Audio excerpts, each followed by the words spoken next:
Halo, selamat siang, selamat pagi, selamat sore, dan selamat malam bagi yang menonton video ini. Dan di video kali ini aku bakal ngasih tahu gimana sih cara kita pakai toolkit yang disediain oleh para asisten untuk melakukan penugasan kalian atau kalian mau ngelakuin pelatihan model machine learning tanpa nge- ngoding sama sekali. Nah, untuk penugasan ini itu aku menggunakan example dari kompetisi lainnya teman-teman. Jadi kalian kan di penugasannya itu diberikan kompetisi yang ini ya.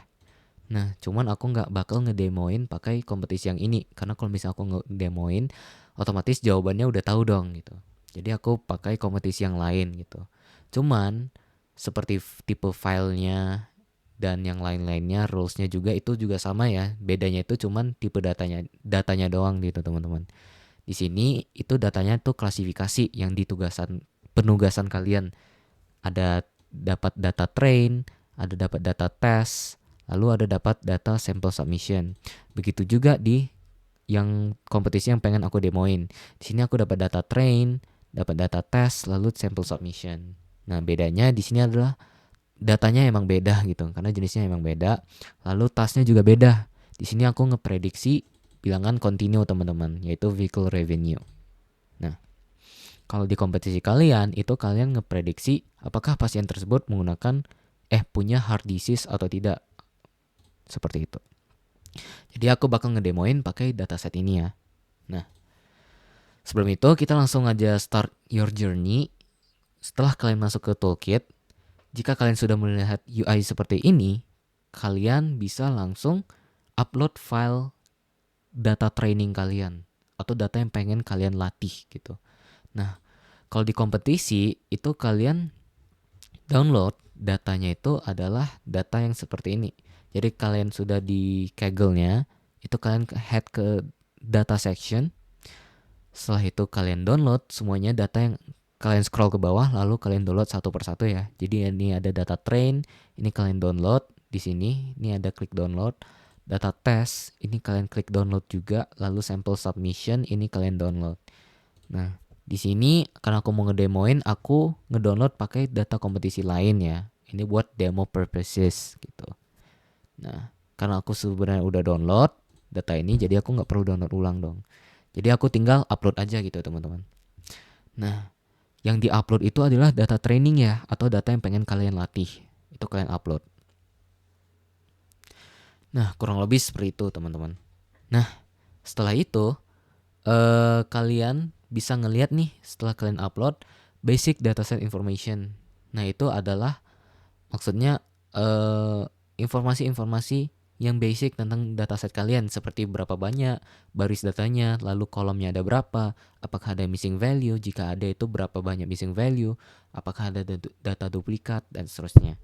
Nah, di sini kalian bisa lihat data aku ada 5.000, kolomnya ada 24, include sama data kolom targetnya yang pengen aku prediksi, lalu ada missing value. Nah, lalu ada zero data duplicate. Nah, di sini ada missing info ya. Kalau kalian lihat langsung, missing info ini dia ngasih tahu indikator ada berapa banyak sih data yang missing di tiap kolom gitu. Misalnya ini ada total events, ini ada 75 data yang missing. Lalu kalau kalian scroll bawah lagi, ini ada surface area population, itu ada 264 data yang missing gitu. Dan seterusnya. Repeated entries ini jika ada data kalian itu yang duplikat. Kalau ada data kalian yang duplikat, itu kalian mau nggak mau harus ngehapus karena data duplikat itu adalah bias teman-teman. Seperti itu. Cuman di sini karena kita nggak ada data duplikat, berarti dia ada indikator kalau data ini bersih, udah bersih dari data duplikat. Lalu ini ada data format. Data format itu buat apa? Buat ngepastiin kalau tipe data kita itu sudah cocok atau belum gitu. Nah, seperti itu. Mungkin aku langsung aja ke visualisasi. Nah, ke visualisasi sebenarnya di penugasan kalian ini dibebasin buat visualisasi presentasi nanti. Kalian diperbolehkan pakai Tableau ya teman-teman. Cuman kalau kalian mau pakai toolkit juga boleh gitu. Cuman kalau mau pakai Tableau buat visualisasi, bagian visualisasinya itu diperbolehin. Nah, untuk visualisasi itu kalian bisa pilih ya tipe data itu mau divisualisasi itu numerik kah atau kategorik. Nah, aku pengen contohin yang numerik aja dulu. Nah, yang numerik ini kalian dikasih beberapa opsi seperti analisis univariat, bivariat.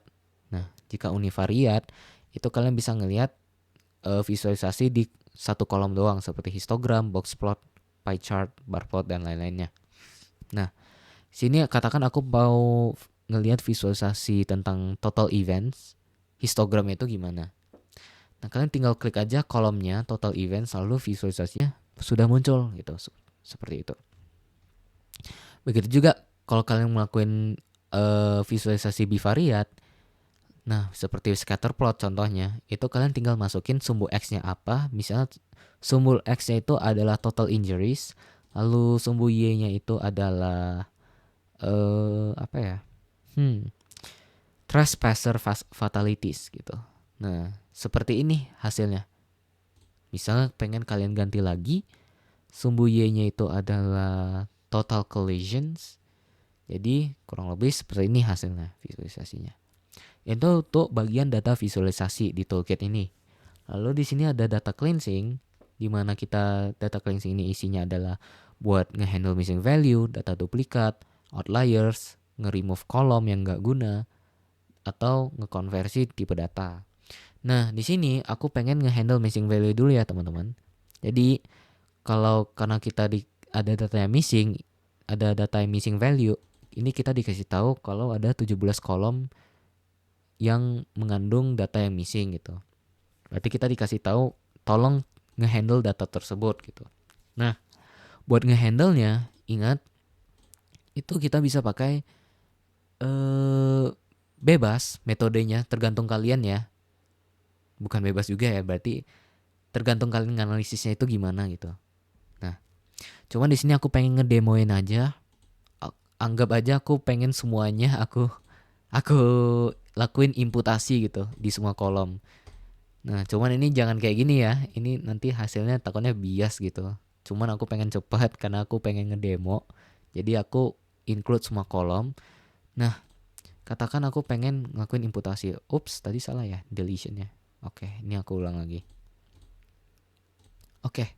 Nah, karena semua kolom sudah aku masukin di imputation, aku pengen ngelakuin imputasi menggunakan mean teman-teman, menggunakan rata-rata dari tiap kolom rata-ratanya. Setelah itu aku langsung aja apply imputationnya seperti itu. Nah, jika sudah di-apply, kolom yang missing tadi itu bakal diisi dengan rata-rata tiap kolom tersebut gitu. Nah, jadi misal di total events nih rata-ratanya itu ada 24, terus ada data yang missing, maka data yang missing itu bakal diganti sama nilai 24 gitu. Seperti itu ya. Ini kalian bisa nyoba yang lain, mau pakai median atau custom value juga boleh.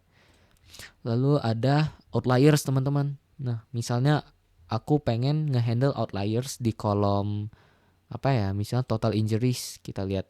Nah, ada total injuries ya. Di sini aku pengen ngehandle outliers tersebut menggunakan cap gitu teman-teman. Ngebatasin atau ngeflooring outliers tersebut. Itu kalian tinggal langsung pencet cap, lalu pencet aja nih kolomnya yang mana pengen kalian handle gitu. Di sini aku pengen handle total injuries gitu. Maka aku pilih kolom total injuries, lalu aku pencet cap atau floor outliers. Nah, setelah itu sudah di cap ya teman-teman gitu. Nah, ini buat nge-remove kolom. Nah, biasanya untuk nge-remove data-data yang nggak guna gitu teman-teman. Nah, asumsikan data yang nggak guna itu adalah ID, date, sama people waiting or leaving injuries. Asumsi ya. Nah, berarti aku bakal ngehapus kolom ID, aku bakal ngehapus kolom date, sama people waiting or leaving injuries gitu teman-teman. Nah, misalnya data ini kita asumsikan ini nggak guna, ya udah kita hapus aja gitu. Nah, setelah itu kita pencet confirm removal. Habis itu ada indikator kalau di sini kalau data kita sudah di remove gitu teman-teman. Jadi kalian bisa balik lagi ke data. Kalian bisa lihat lagi nih informasi datanya sudah berkurang kan karena kita sudah nge-remove kolom tersebut. Dan missing value juga jadi 0 karena kita udah nge-handle missing value tersebut teman-teman. Nah, cuman balik lagi nih. Pas udah kita ngelakuin hal tersebut tiba-tiba dapat data yang duplikat. Nah, buat ngehandle data duplikat itu gimana gitu. Nah, Di sini ya, di sini udah dikasih tahu ya ada data duplikat. Nah, buat ngehandle data duplikat itu kita bisa balik lagi ke cleansing, lalu kita ke duplicates, lalu kita remove aja teman-teman. Remove all duplicates. Nah, setelah itu kita balik lagi, di sini sudah tidak ada lagi data yang duplikat. Karena sudah kita remove data tersebut 3 ya tadi ya. Ini datanya berkurang jadi 4997. Kurang lebih seperti itu ya. Nah, lalu kita balik ke setelah cleansing kita ke preprocessing. Di data preprocessing ini kalian bisa ngelakuin fitur scaling, fitur engineering, categorical encoding. Kalau fitur scaling itu kalian ngeubah skala data numerik menjadi range tertentu gitu teman-teman. Misalnya 0, misal min max scaling, berarti kalian ngubah data tersebut range-nya dari 0 sampai 1 atau minus 1 sampai 1. Kalau standardization dia ngubahnya tergantung dengan min dengan standar deviasinya. Nah, kurang lebih seperti itu. Nah, asumsikan aku pengen ngefitur scaling kolom unlinked passenger trips sama total injuries ya. Ini aku pengen dua kolom ini pakai min max scaling. Asumsikan aja aku pengen nganggap ini udah perlu di scaling lah gitu. Nah, berarti aku scaling unlinked passenger trip sama total injuries gitu. Nah, setelah di scaling, data yang tadi ratusan dia berubah jadi range antara 0 sampai 1 gitu. Kurang lebih seperti itu. Begitu juga kalau kalian mau gunain standarisasi di kolom lain, katakan kolom total events, misalnya total events, lalu ada total events not otherwise classified, itu kalian tinggal pilih standarisasi lalu apply scaling, lalu hasilnya dia berubah gitu teman-teman gitu. Lalu di sini ada fitur engineering di mana kalian bisa ngelakuin pembuatan fitur baru, nge-split fitur atau custom code. Nah, di sini aku pengen ngebikin fitur baru aja buat example purposes. Nah, katakan di total events sama kolom total injuries, aku pengen ngebikin kolom baru gitu. Namanya itu adalah sum of event injuries gitu. Nah, lalu di sini kalian bisa ngelakuin operasinya seperti penambahan, pengurangan, multiply atau divide. Karena di sini aku bilangnya sum yang artinya adalah jumlah, itu artinya berarti penambahan, berarti add ya. Setelah itu kalian bisa langsung create feature teman-teman. Nah, sini sudah di create fiturnya gitu. Setelah itu balik lagi ya.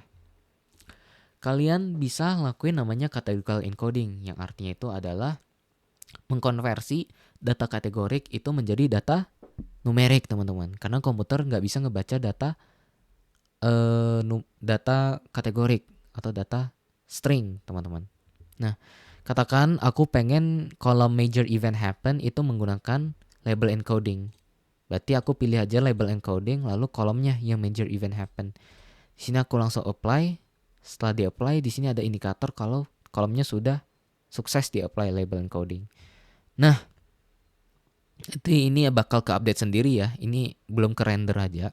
Cuma nanti dia bakal ke-update kok. Terus katakan lagi setelah major event happen, aku pengen nge-encode pakai one hot encoding. Katakan di major maintenance gitu teman-teman. Di kolom ini major maintenance.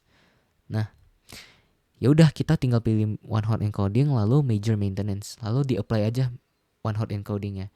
Nah, cuman ini ada error, cuman tenang aja, nggak apa-apa. Kalau ada error karena dia bakal ke-handle sendiri gitu teman-teman.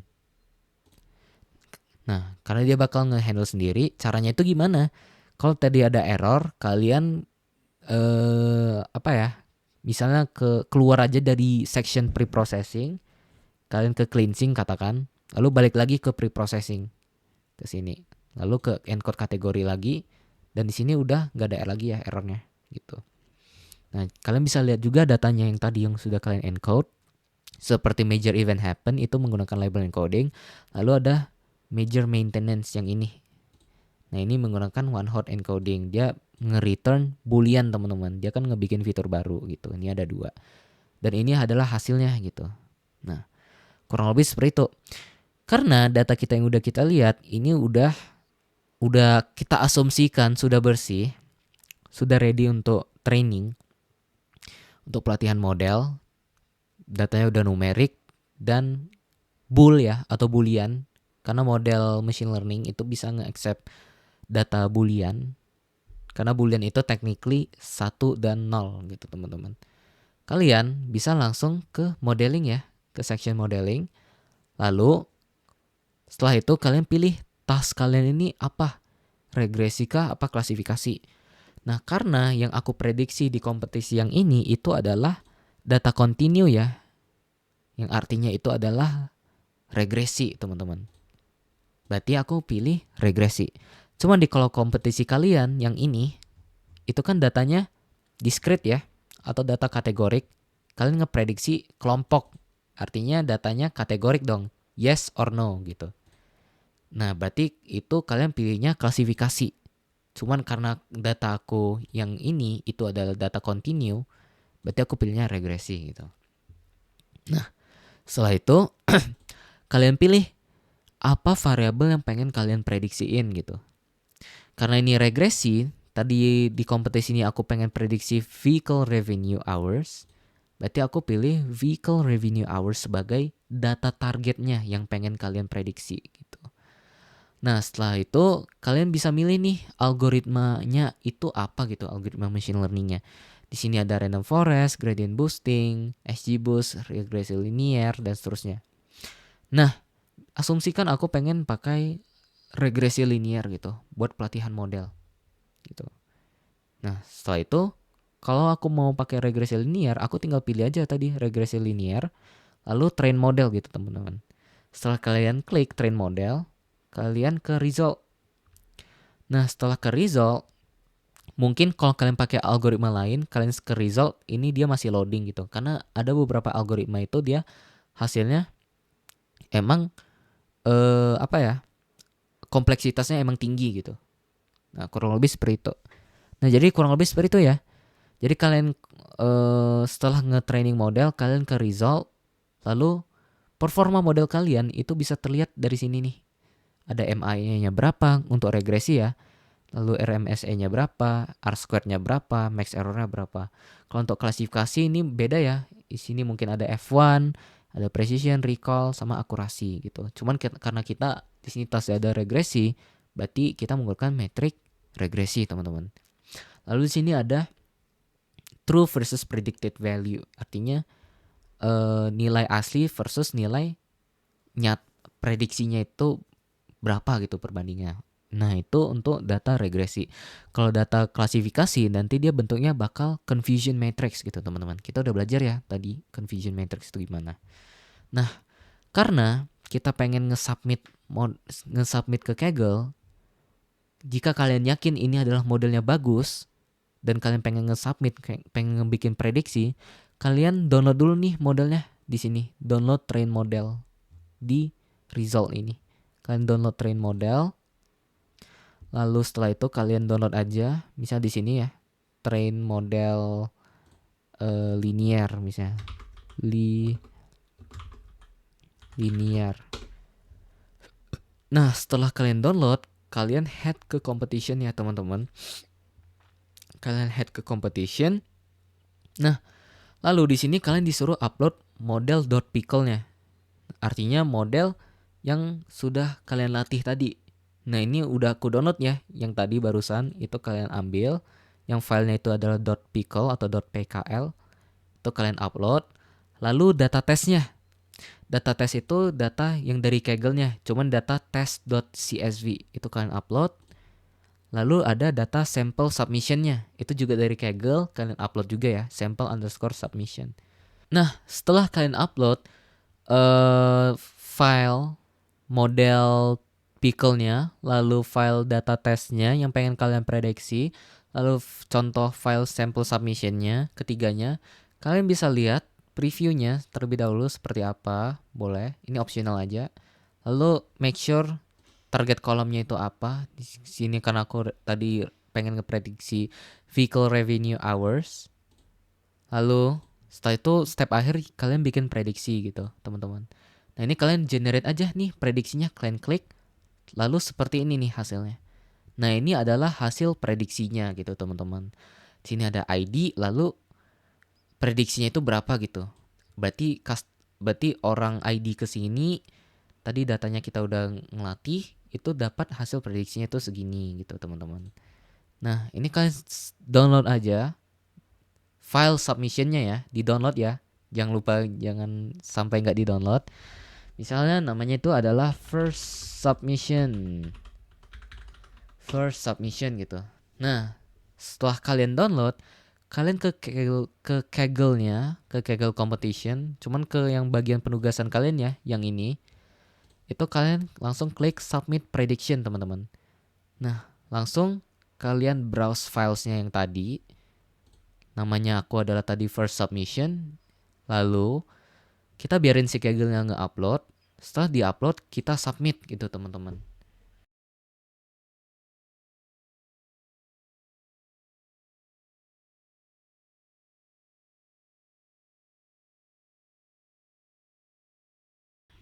Nah karena kalian udah nge-submit, kalian bisa ngeliat nih metriknya langsung nih.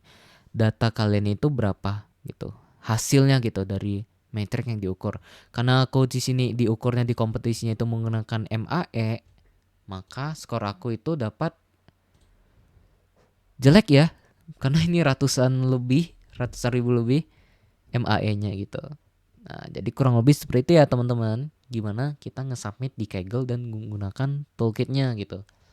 Nah, dan perlu diingetin kalau submisi ini itu dia itu bersifat bersifat leaderboard system, teman-teman. Jadi kalian nge-compete dengan tim lain, dengan kelompok lain, berusaha untuk mendapatkan juara satu ya. Di sini seperti ini. Ini kan juga dia bersifat kompetisi, teman-teman. Nah, karena kalian itu berbasis klasifikasi yang dimana ukurannya itu adalah akurasi, berarti semakin tinggi skor kalian, semakin mendekati angka 1, itu kalian berarti semakin bagus gitu. Jadi kalian berkompetisi gitu sama yang lain, menempati juara 1. Karena penilaian itu berbasis leaderboard juga teman-teman gitu. Itu metrik yang paling utamanya, penilaian besarnya gitu. Dan nilai yang bakal dinilai itu bukan dari data publik ya teman-teman. Yang dinilai itu 100% dari data privat. Dan data privat ini yang bisa lihat itu cuman admin. Kalian gak bisa ngelihat, cuman admin doang. Kalian bisa ngelihat data privatnya itu setelah kompetisinya selesai teman-teman. Nah kurang lebih seperti itu.